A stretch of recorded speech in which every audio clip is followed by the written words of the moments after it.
Hi friends, இன்றைக்கி weight loss சேலஞ்சோட 6வது நாள் வீடியோ தான் பார்க்க போகிறோம். இன்றைக்கி 6வது நாள் நான் என்னென்ன பண்ணேன் அப்படிங்கிற இந்த வீடியோவில் பார்க்கலாம். இன்றைக்கி எனக்கு எவ்வளோ வெயிட் கம்மியாக இருக்குது எல்லாமே இந்த வீடியோவில் பார்க்கலாம்.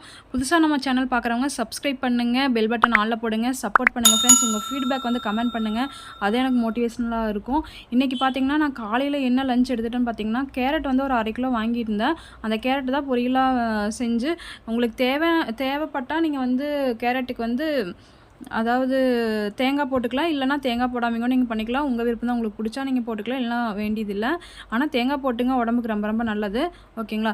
இன்றைக்கி காலையில் பார்த்திங்கன்னா எனக்கு கேரட் கொஞ்சம் பொரியல், அப்புறம் திராட்சை கொஞ்சம் எடுத்துட்டேன். அப்புறம் பப்பாளி வந்து சின்ன ஒரு பப்பாளி தான் வாங்கினா, அது 30 ரூபா தான் சொன்னாங்க. அது பாதி பப்பாளி எடுத்துட்டா பாதி வச்சுருக்கேன், அது அப்புறம் சாப்பிட்டுக்கலாம் அப்படின்ட்டு. ஓகேங்களா. இதுதான் காலையில் வந்து நான் எடுத்துக்கிட்ட சாப்பாடாக எனக்கு. அப்புறம் மத்தியானம் பார்த்திங்கன்னா எனக்கு வந்து ரொம்ப பசியே இல்லை. கொஞ்சம் பார்த்திங்கன்னா கேரட் மட்டும் தான் நான் சாப்பிட்டேன். கேரட்டும் அப்புறம் இடையில பார்த்திங்கன்னா கொஞ்சம் திராட்சை சாப்பிட்டேன். அது இப்போ இதில் காமிச்சிருக்கேன் பார்த்திங்களா, அந்த அளவு தான் நான் சாப்பிட்டேன். இதுதான் என்னோடய காலையில் என்னோடய சாப்பாடு. அப்புறம் மத்தியானம் சாப்பிட்டது. ஓகேங்களா. இது மட்டும் தான் நான் சாப்பிட்டேன். மத்தியானம் ஏன் என்னால் சாப்பிட முடியலன்னு பார்த்தீங்கன்னா, நான் மோர் குடித்தேன். ஏன்னா தண்ணி வந்து எனக்கு அதிகமாக நான் குடிக்கிறது இல்லைன்னு உங்களுக்கு ஏற்கனவே சொல்லியிருப்பேன். அதனால் வந்து மோராக செஞ்சு அந்த வகையிலையாவது தண்ணி உள்ளே போகணும் அப்படிங்கிறதுக்காக நான் வந்து குடித்தேன். ஏன்னா நம்ம டயட் இருக்கிறோம், தண்ணி வந்து நல்லா கண்டிப்பாக குடிச்சே ஆகணும். கடைசிக்கு ஒரு 3 லிட்டர் இல்லைனா 2 லிட்டராவது குடிக்கணும். நான் சுத்தமாக தண்ணியே குடிக்காமல் இருக்கிறனால பார்த்திங்கன்னா மோராவாக குடிச்சிக்கலாம்னு சொல்லிட்டு மோர் வந்து நான் மோர் செஞ்சு குடித்தனால பார்த்திங்கன்னா எனக்கு அந்த மத்தியானம் பசியே இல்லை. ஏன்னா வயிறு வந்து அதே ஃபில்லிங்காக தான் இருந்தது. ஃபஸ்ட்டு ஸ்டார்டிங்கில் தான் ரொம்ப பசிக்கும். அப்போ போக போக டயட் இருந்திங்கன்னா உங்களுக்கு பசி எதுவுமே இருக்காது. நல்லா நீங்கள் கொண்டு போகலாம். ஓகேங்களா.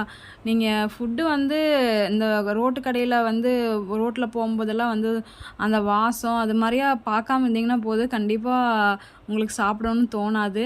ஏன்னா எனக்கு கடையில் அந்த வாக்கிங்லாம் நடந்து போகும்போது பார்த்திங்கன்னா, அந்த கடை வழியாக போகும்போதெல்லாம் அந்த போண்டா சுடுறது, அப்புறம் காளான் கடை, அந்த ஸ்மெல்லெல்லாம் நல்லா வரும். ஆனால் என்ன பண்ணுறது, நம்ம மனசு வந்து கொஞ்சம் இது பண்ணிட்டோம்னா அவ்வளோதான். நம்ம கஷ்டப்பட்டு இருக்கிறோம்.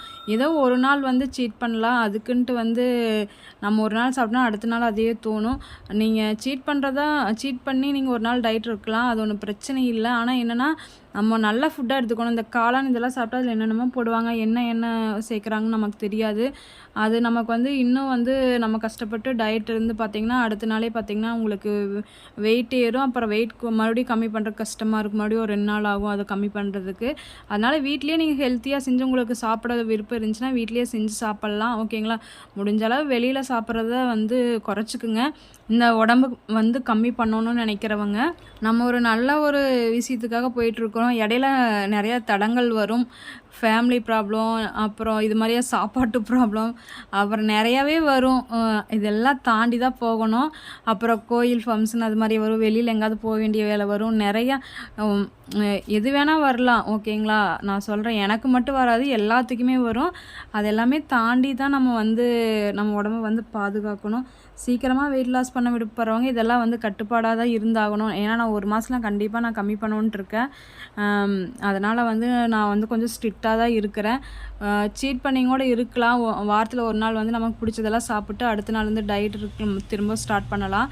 இருந்தாலும் வேண்டாம், நான் வந்து கண்டிப்பாக 30 நாள் இருந்தே ஆவன்ட்டு இப்போ இருக்கிறேன். ஃபஸ்ட்டு வந்து ஒரு 15 நாள் இருந்தேன். அது வந்து என்னால் கன்டினியூ பண்ண முடியல. ஃபங்க்ஷன், கோயில் அது மாதிரியெல்லாம் போய் அப்புறம் எங்கள் வீட்டுக்கு போனாலே எங்கள் அம்மா வந்து விட மாட்டாங்க. ஏதாவது சாப்பிட வச்சுட்டே இருப்பாங்க. சும்மா டீ வச்சு கொடுப்பாங்க, ஸ்நாக்ஸ் கொடுப்பாங்க, ஏதாவது சாப்பிடு என்னை இது பண்ணுவாங்க. அதுலேயே வந்து நான் சாப்பிட்டேன். அப்புறம் சரி பரவாயில்ல, கன்டினியூ பண்ணிகிட்ருக்கேன். இப்போ 30 டேஸ் வந்து கண்டிப்பாக நான் பண்ணுவேன். இப்போ பார்த்திங்கன்னா ஸ்டெப் இன்றைக்கி நான் வாக்கிங் போனது எவ்வளோ நடந்திருக்குன்னு பார்த்திங்கன்னா 5282 ஸ்டெப் நான் நடந்திருக்கேன். 5000 நடந்தாலே போதும் ஒரு நாளைக்கு. ஆனால் 10,000 ஸ்டெப் நீங்கள் நடந்தீங்கன்னா தான் உங்களுக்கு கொஞ்சம் நல்லா இருக்கும். ஓகேங்களா. அப்புறம் நான் வந்து சந்தைக்கு போயிட்டு வந்தது பார்த்திங்கன்னா கீரை, திராட்சை இதெல்லாம் வாங்கிட்டு வந்தேன். மொத்தமாக இதுக்கான செலவே பார்த்திங்கன்னா 70 ரூபா தான். இந்த காய் 10 ரூபா, அப்புறம் வந்து பீட்ரூட் உங்களுக்கு நான் காமிப்பேன், அதுவும் 10 ரூபா தாங்க. எல்லாமே சீப்பாக தான் கிடச்சிது. இது எனக்கு போது சனிக்கிழமை வரைக்கும் இது டயட்டுக்கு. நீங்கள் வந்து ரெகுலராக 10,000 ஸ்டெப் நடக்கணும். நடந்தீங்கன்னா நல்லா வெயிட் லாஸ் ஆகும். நீங்கள் காலையிலேருந்து ஈவினிங் வரைக்கும் நைட் தூங்க வரைக்கும் கடைக்கு போகிறது, வீட்டில் நடக்கிறதும் கூட உங்களுக்கு கவுண்ட் ஆகும். நீங்கள் கையில் வாட்ச் கட்டிட்டிங்கன்னா உங்களுக்கு தெரியும். நான் வாக்கிங் போகும்போது மட்டும்தான் வாட்ச் நான் கட்டிகிட்டு இருக்கிறேன். ஓகேங்களா, எனக்கு அது மட்டும்தான் கவுண்ட் ஆகிறது தெரியும். நீங்கள் வந்து வீட்டுக்குள்ளே நடக்கிறதும் உங்களுக்கு கவுண்ட் ஆகும், அதுவும் கவுண்ட்டு தான். ஓகேங்களா, ஒரு நாளைக்கு 10,000 ஸ்டெப் கண்டிப்பாக நடக்கணும். முடியாதவங்க 5,000ஆவது நடங்க ஸ்டார்டிங்கில். ஓகேங்களா, நானும் 10,000 நடந்துட்டு வாக்கிங் போயிட்டு தான் இருந்தேன். காலையில் ஒரு 5,000, அப்புறம் ஈவினிங் 5,000 போயிட்டு இருந்தேன். இப்போ என்னால் முடியல. இப்போ ஈவினிங் மட்டும்தான் நான் போயிட்டு. நீங்கள் வந்து 1/2 அன் ஹவர், அதாவது 5,000 ஸ்டெப் மட்டும் நடந்துட்டு அதுக்கப்புறம் ஒர்க் அவுட் பண்ணுறவங்க நீங்கள் ஒரு 1/2 அன் ஹவர் பண்ணிக்கலாம். அதுவும் உங்களுக்கு வந்து டேலி ஆயிரும். ரெகுலராக ஒரு 1 ஹவராவது நம்ம வந்து பாடிக்கு வந்து ஒர்க் அவுட் கொடுக்கணும். அப்போ தான் வந்து சீக்கிரமாக எந்த அளவுக்கு நம்ம நினைக்கிறோமோ அந்த அளவுக்கு வந்து வெயிட் லாஸ் பண்ண முடியும். இல்லைன்னா ஸ்லோவாக தான் நமக்கு இருக்கும். ஓகேங்களா, வெயிட் லாஸ் ஆகிறது.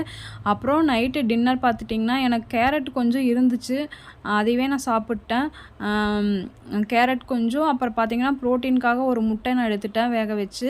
அப்புறம் கொஞ்சம் திராட்சை, அப்புறம் 2 ஆரஞ்சு பழம். அந்த ஆரஞ்சு பார்த்திங்கன்னா ரொம்ப குட்டியாக தான் இருந்துச்சு. இந்த கடை நான் வந்து ஒரு ரோட்டில் வண்டியில் வந்துச்சுன்னு சொன்னேன் பார்த்திங்களா, அந்த ஆரஞ்சு தான். அந்தளவுக்கு டேஸ்ட் எதுவுமே இல்லை. சரி பரவாயில்ல, என்ன பண்ணுறது, காசு கொடுத்து வாங்கியாச்சு, தீத்தரலாம் அப்படின்ட்டு. எனக்கும் கொஞ்சம் ஆரஞ்சு பிடிக்கும், அதனால் சரின்ட்டு சாப்பிட ஸ்டார்ட் பண்ணேன். நைட்டு பார்த்திங்கன்னா எனக்கு ரொம்ப பசிச்சுது. அப்புறம் நைட்டு பார்த்திங்கன்னா சத்து மாவு கொஞ்சம் வீட்டில் இருந்துச்சு, அது கொஞ்சம் சாப்பிட்டேன். இன்றைக்கி வெயிட் பார்க்கலாம் எவ்வளோன்ட்டு. 62 கிராம் 50 கிராம் இருக்குது. இது பார்த்திங்கன்னா நேற்றோட இன்றைக்கி வந்து ஒரு 100 கிராம் அதிகம்தான் ஆகிருக்குது. பரவாயில்ல, நாளைக்கு நம்ம கண்டிப்பாக கம்மியாக ஒரு நாள் முன்ன பின்னா இருக்கும். அதை நினச்சி நம்ம ஃபீல் பண்ண வேண்டாம். ஒரு நாள் வந்து கொஞ்சம் 100 கிராம் தான் அதிகமாக இருக்குது, ப்ராப்ளம் இல்லை. ஆனால் போன டைம் நான் 15 நாள் டயட் இருந்தேன் பார்த்திங்களா, அதில் பார்த்திங்கன்னா எனக்கு ஒரு 1 வீக்காக பார்த்திங்கன்னா அதே வெயிட்டில் தான் இருந்துச்சு. நானும் சாப்பாடு எதுவுமே எடுத்துக்கல, டீ காஃபி எதுவுமே எடுத்துக்கல, சுகர் ஐட்டம் எதுவுமே எடுத்துக்கல. ஆனால் ஏன் குறையவே மாட்டேங்குன்னு நினச்சேன். ஆனால் பார்த்திங்கன்னா எனக்கு வெயிட்டில் வந்து டிஃப்ரென்ஸ் தெரியல, ஆனால் இன்ச் லாஸ் நல்லாவே தெரிஞ்சுது. ட்ரெஸ் எல்லாம் நல்லா லூஸ் ஆச்சு. அதை வச்சு தான் தெரிஞ்சுட்டேன், ஓ நமக்கு வந்து உள்ளே வந்து மாற்றம் நடந்துட்டு தான் இருக்குது அப்படின்ட்டு. அதனால் நீங்கள் ஃபீல் பண்ண வேண்டாம், நாளைக்கு கண்டிப்பாக கம்மியாகும். கண்டிப்பாக நாளைக்கு நான் வீடியோவில் எவ்வளோ இருக்குதுன்னு போடுறேன். அப்புறம் வெறும் வயிற்றில் வந்து வீடியோ போடலான்ட்டு இருக்கேன். நான் இப்போ என்னென்னா காலையில் சாப்பிட்டு தான் வீடியோ போட்டிருந்தேன் வெயிட் பார்த்துட்டு.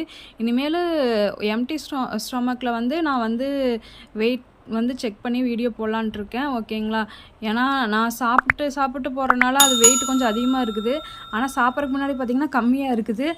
டெய்லியும் பார்த்திங்கன்னா 4-5 டைம் நான் செக் பண்ணிடுவேன். சாப்பிட்றதுக்கு முன்னாடி கம்மியாக இருக்குது, சாப்பிட்டு பார்த்தா அதிகமாக இருக்குது. அதனால் நான் ப்ரஷ் பண்ணிவிட்டு காலையில் வெறும் வயிற்றில் தான் வீடியோ, அதாவது வெயிட் செக் பண்ணணும், உங்களுக்கு அப்டேட் பண்ணணுன்ட்டு இருக்கேன். ஓகேங்களா, நாளைக்கு நம்ம பாப்பா எவ்வளோ கம்மியாக இருக்குதுன்னு. நம்ம சேனல் புதுசாக பார்க்குறவங்க சப்ஸ்கிரைப் பண்ணுங்கள், சப்போர்ட் பண்ணுங்கள் ஃப்ரெண்ட்ஸ். உங்களுக்கு பிடிச்சிருந்தா லைக் பண்ணுங்கள். ஸ்லிம் ஆகிறோம், சீன் போடுறோம். ஓகேங்களா, நாளைக்கு 7வது நாள் என்ன பண்ண போகிறோங்கிறத நாளைக்கு வீடியோவில் நம்ம பார்க்கலாம். Bye friends.